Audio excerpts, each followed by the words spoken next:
Hey everyone, Andrew DeVisser here from Fletcher Forge and Tool. Today we're talking about buffing compound, buffing wheels, buffers, everything you need to know to sharpen on a buffer or a grinder. So we're also going to be answering some of the questions you guys had for me. And the first one is, what's the exact setup that I use for sharpening my knives and my rasps every day? So this is the Fletcher Forge and Tool sharpening kit, and this is what we sell. I use this every day and it works great. So we're going to talk about all the different parts of it. So first of all, let's talk about knives. The wheels for your knives should be narrow. So 1/2 inch is great. Anything over 3/4 of an inch is going to be pretty cumbersome, although they will still work in a pinch. 6 or 8 inch diameter both work well. I use 2 different sizes, and we'll talk about why a little bit later on. For knives, you do want 2 wheels, and this is where most people run into problems. They try to use only a single wheel with a fine compound. And the problem is that it doesn't really remove material, and you'll inevitably push hard and roll your edge, which makes it cut far less efficiently, even if you do get it sharp. So for the coarse wheel, this will be used with a more coarse compound, and it's used to remove material and re-establish the proper bevel angle. You want it to be firm, but not too firm. These are hard to find in just the right density, a wheel that you can use for this. You can use a 3M unitized EXL 2A. They come in a fine or a medium. And those wheels are very nice. They come with a compound embedded right in them, so you never have to apply an external compound. They're convenient and they work well, but they are expensive. So I like to use a denim wheel with a greaseless compound on it. A denim wheel it's a little bit more firm than a cotton wheel, and I find it's just the right density for a coarse wheel. It's about 1/4 the price of the 3M wheel. So the 3M wheel does work really nice, but I find this is just a little bit more cost effective. I like the coarse wheel to be 6 inches in diameter. It's a little bit smaller, so there's less surface speed and less chance of burning the steel on the knife. So the fine wheel. This is used in conjunction with a fine honing or polishing, honing compound.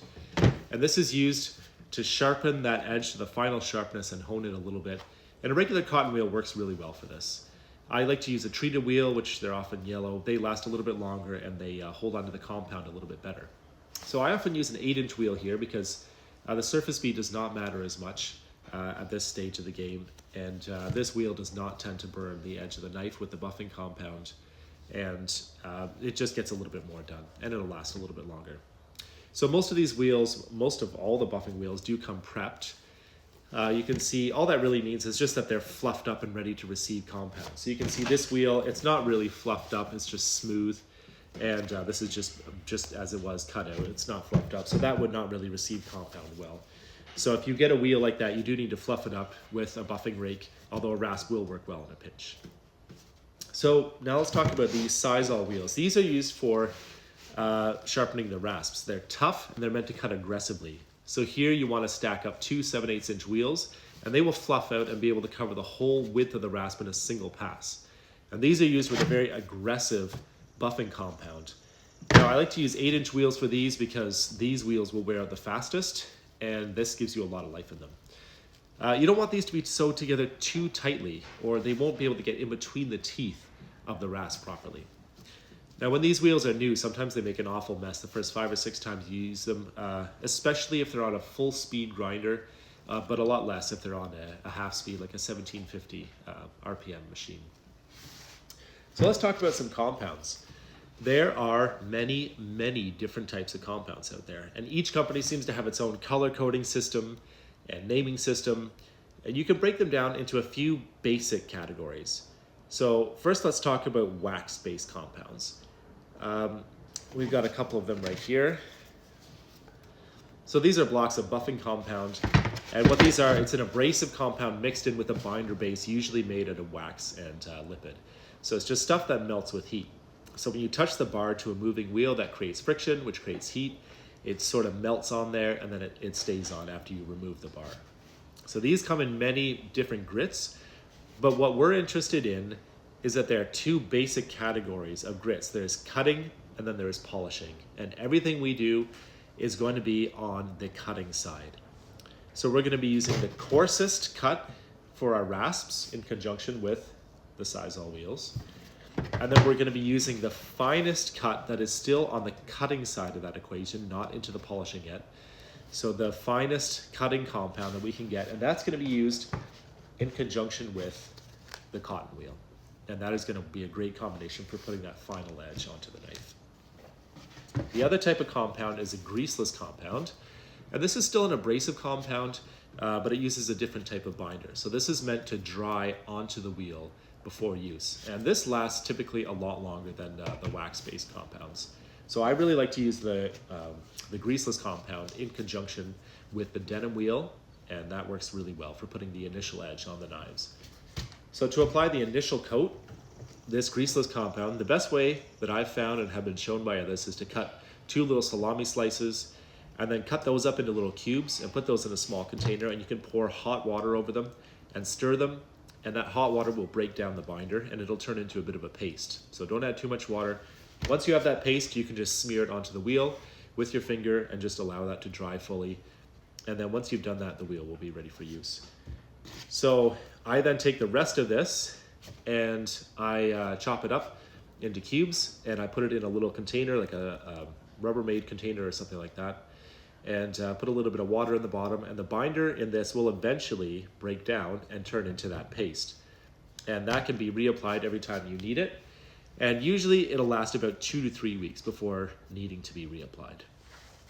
So let's move on to talking about buffers and grinders, buffers versus grinders.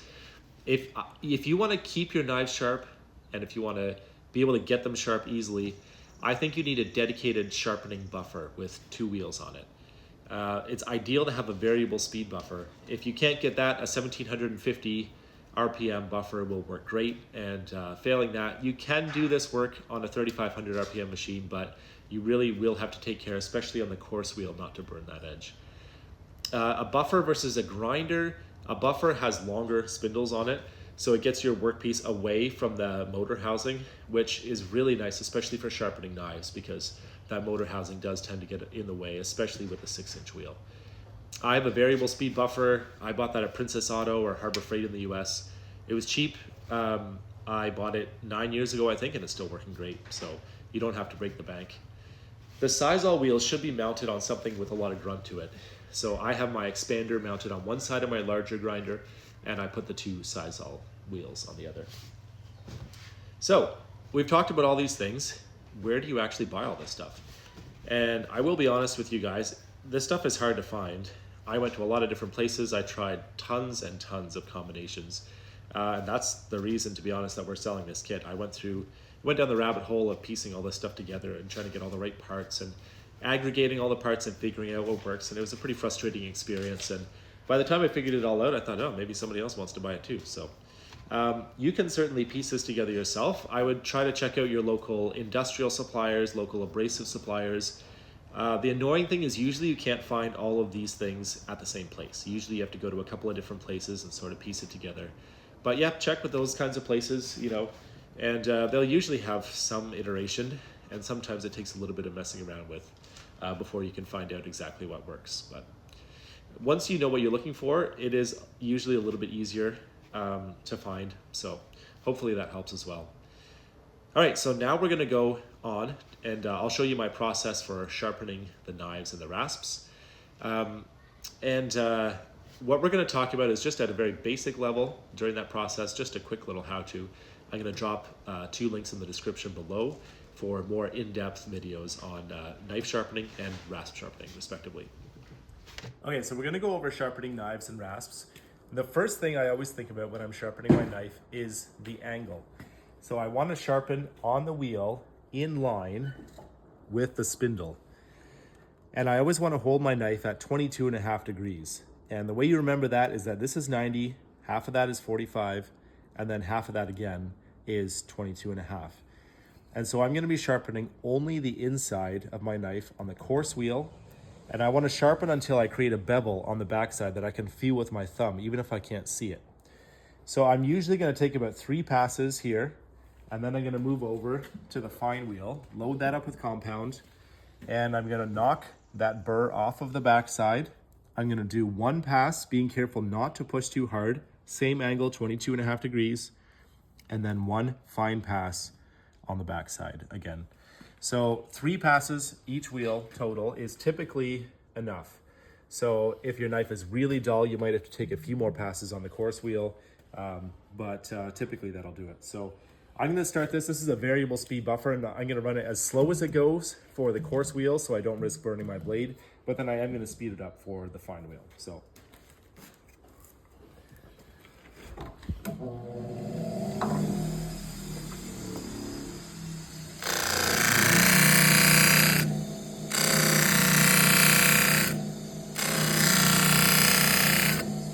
then I check, and I have a good burr all the way along. So that's all that I need. Now I'm going to come to the fine wheel, load this up with compound. I'm going to speed this up, and I'm going to knock that burr off the backside. I'm going to apply a bit more compound, just one swipe across. That's it. Same angle, not pushing too hard, letting the buffer do the work.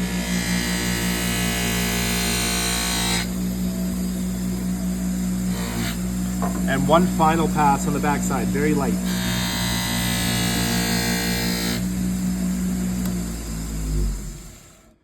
So this was very dull, and we should be back. Yeah, there you go, shaving sharp, after only 6 passes. So it's a very fast and effective way of getting the knife sharp without removing too much material. So let's get this rasp sharpened up as well. Now with the rasp, this is a lot more simple, really. Same thing, we want to be perpendicular to the line of the axis, and we want to load this up with compound every pass. So all the way down and back up is a single pass. I usually do 5 passes on the coarse side and 3 passes on the fine side. So I've got my grinder running. I'm going to load this up with compound first, and then good, firm, even pressure.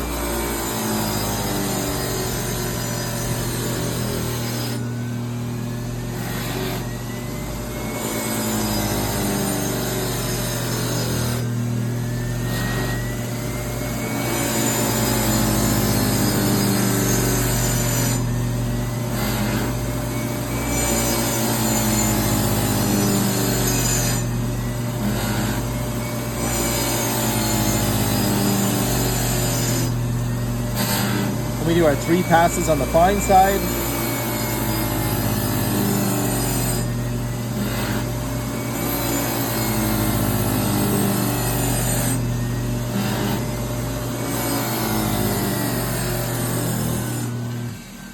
Now you can see that because we're using wider wheels, even though this is an XL Legend rasp, and this is wider than a standard rasp, we can cover the entire width of the rasp in one pass. So it saves an awful lot of time.